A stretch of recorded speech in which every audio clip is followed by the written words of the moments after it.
السلام علیکم طلبہ و طالبات، آپ کے اسکرین پر ایک حدیث ہے، اسے دیکھتے ہیں۔ حضرت اوس بن اوس رضی اللہ عنہ سے مروی ہے کہ نبی کریم صلی اللہ علیہ وسلم نے فرمایا، تحقیق تمہارے دنوں میں سے افضل دن جمعہ ہے۔ اس میں آدم علیہ السلام پیدا ہوئے، اسی دن فوت ہوئے اور اسی دن سور پھونکا جائے گا، اسی دن بے ہوشی ہوگی، پس اس دن مجھ پر کثرت سے درود پڑھا کرو، یقیناً تمہارا درود مجھ پر پیش کیا جاتا ہے۔ لوگوں نے کہا، اے اللہ کے رسول صلی اللہ علیہ وسلم، وفات کے بعد آپ پر درود کیسے پیش کیا جائے گا جبکہ آپ بوسیدہ ہو چکے ہوں گے؟ آپ صلی اللہ علیہ وسلم نے فرمایا کہ اللہ تعالیٰ نے زمین پر حرام کر دیا ہے کہ وہ انبیاء علیہ السلام کے جسموں کو کھائے۔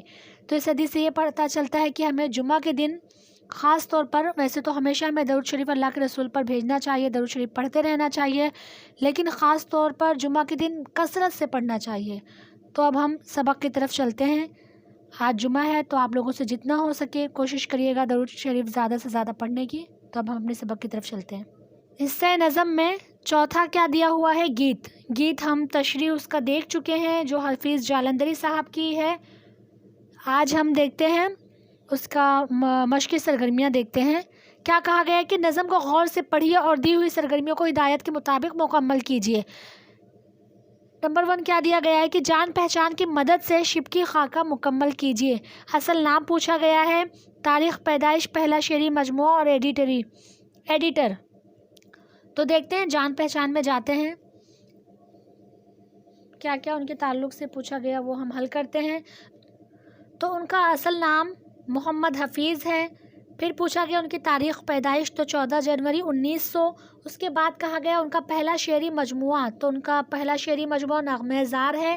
اس کے بعد ایڈیٹر پوچھا گیا ہے، تو ادارت کے معنی ہوتے ہیں ایڈیٹر، یعنی رسالہ، اخبار وغیرہ مرتب کرنا، ایڈٹ کرنا۔ تو ایڈیٹر کے جو فرائض انہوں نے انجام دیے وہ پوچھا گیا ہے۔ 3 خاکہ آپ کے اس میں دیا گیا ہے، یعنی ایک میں یہ لکھنا ہے، زمیندار، نونہال، مخزن۔ تو یہ مکمل ہو گیا۔ آگے دیکھتے ہیں کیا پوچھا گیا ہے۔ یہ دیکھیے یہاں پر 3 خاکہ دیا ہوا ہے، تو انہوں نے جو مرتب کیے ہیں، پہلے میں کیا آ جائے گا؟ زمیندار، نونہال، پھر مخزن۔ یہ تینوں خاکے میں بھر دینا ہے۔ پھر کیا پوچھا گیا ہے کہ پریت کے گیت کے مرادی مفہوم کو واضح کیجیے۔ اس طرح سے پورے 12 سوال و جواب اسکرین پہ دکھائی دے رہے ہیں، اور پھر آگے بھی ہیں 2 اور، تو ہم دیکھتے ہیں اس کو مکمل۔ تو نمبر 2 کیا پوچھا گیا کہ پریت کے گیت کے مرادی مفہوم کو واضح کیجیے۔ تو جواب آپ کے اسکرین پر ہے کہ پریت کے گیت سے مراد ایسا گیت جو لوگوں کے دلوں میں پیار محبت کا احساس بھر دے، لوگ مل جل کر رہیں، ایک دوسرے کے دکھ درد کو سمجھیں۔ لہٰذا پریت کے گیت کا مرادی مفہوم محبت کی اہمیت اور عظمت بیان کرنا ہے، امن و شانتی کے نظریات و خیالات کو بڑھاوا دینا ہے۔ پھر تیسرا کیا پوچھا گیا ہے کہ گیت کے مکھڑے کو نقل کیجیے۔ جیسے کہ ہم نے شروع میں دیکھا تھا، سبق کے شروع میں کیا کہا گیا تھا کہ بول کسے کہتے ہیں؟ جن لفظوں سے گیت کے خیالات اجاگر ہوتے ہیں انہیں بول کہا جاتا ہے، اور اس کے بالکل ابتدائی بول کو مکھڑا کہتے ہیں، یعنی جو گیت میں ابتدائی بول ہوتے ہیں انہیں مکھڑا کہتے ہیں۔ تو میں نے آپ کو اگزامپل بھی سمجھایا تھا کہ جس طرح سے غزل میں مطلع ہوتے ہیں، شروع کے مصرعے کو مطلع کہتے ہیں، اسی طرح گیت میں شروع کے مصرعے کو، بول کو مکھڑا کہتے ہیں۔ تو گیت کا مکھڑا ہم دیکھیں گے کیا ہے؟ اپنے من میں پریت بسا لے، اپنے من میں پریت، یہ کیا ہے؟ گیت کا مکھڑا ہے۔ چوتھا کیا پوچھا گیا کہ بھارت واسیوں سے شاعر کی التجا بیان کیجیے، کہ شاعر بھارت واسیوں سے کیا التجا کرتے ہیں؟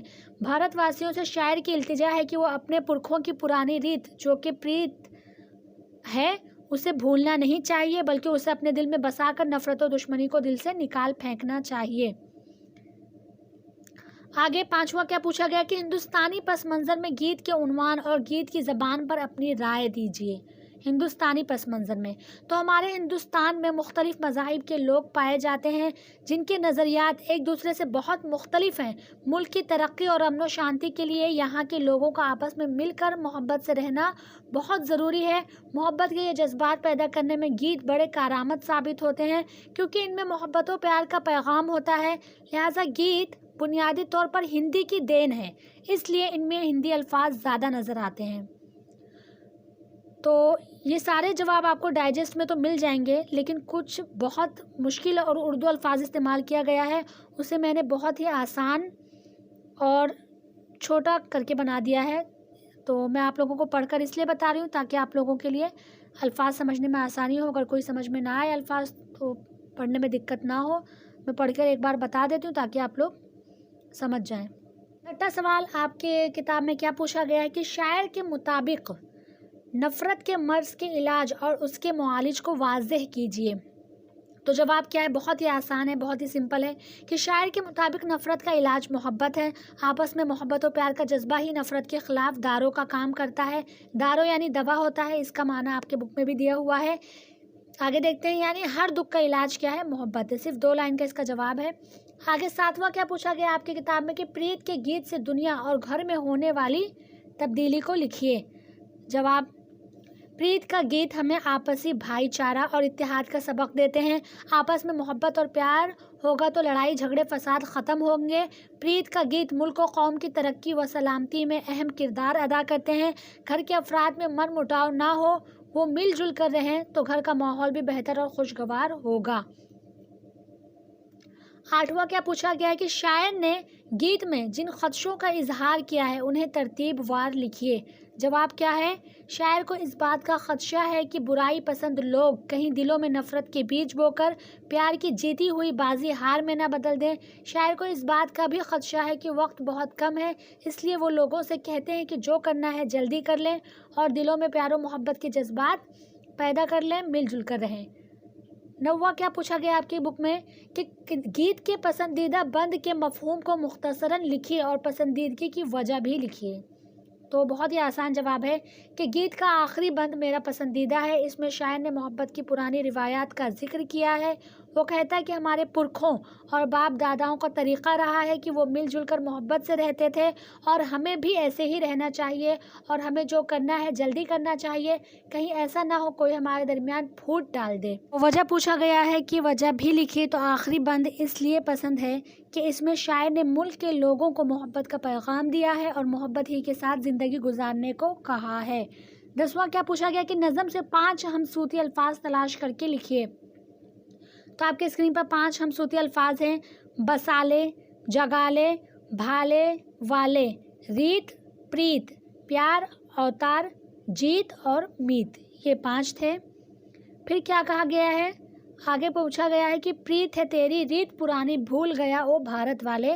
اس شعر کی روشنی میں بھارت کی کسی ایک رسم کو لکھیے۔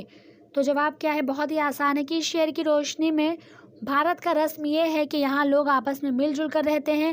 بچے چاہے جتنے بڑے ہو جائیں وہ ہمیشہ اپنے ماں باپ کے اور خاندان کے ساتھ رہتے ہیں، جبکہ باہر ملکوں میں ایسا نہیں ہوتا ہے۔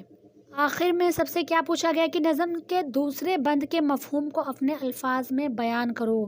تو نظم کا دوسرا جو بند ہے وہ کیا تھا کہ اپنے من میں پریت بسالے، اپنے من میں پریت، نفرت ایک آزار ہے پیارے، دکھ کا دارو پیار ہے پیارے، آجا اپنے روپ میں آجا تو ہی پریم اوتار ہے پیارے۔ یہ نظم کا دوسرا بند ہے۔ تو کیا کہا گیا ہے آپ کی کتاب میں کہ نظم کے دوسرے بند کے مفہوم کو اپنے الفاظ میں بیان کرو۔ تو ہمیں اپنے الفاظ میں بیان کرنا ہے۔ تو بہت ہی آسان ہے کہ نظم کے دوسرے بند میں شاعر نفرت کو بیماری اور تکلیف بتاتے ہوئے کہتے ہیں کہ ہر دکھ و درد کی دوا صرف محبت اور پیار ہے۔ شاعر بھارت واسیوں کو مخاطب کرتے ہوئے کہتے ہیں کہ تو محبت کی مورت ہے، اس لیے تو مل جل کر محبت کے ساتھ رہ۔ جو دلوں کو فتح کرتا ہے وہی فاتح زمانہ ہوتا ہے، اس لیے تو لوگوں کے دلوں کو خوش کر اور مل جل کر رہ۔ تو الحمدللہ ہم نے اس نظم کے تمام سوالات کے جوابات مکمل کر لیے ہیں۔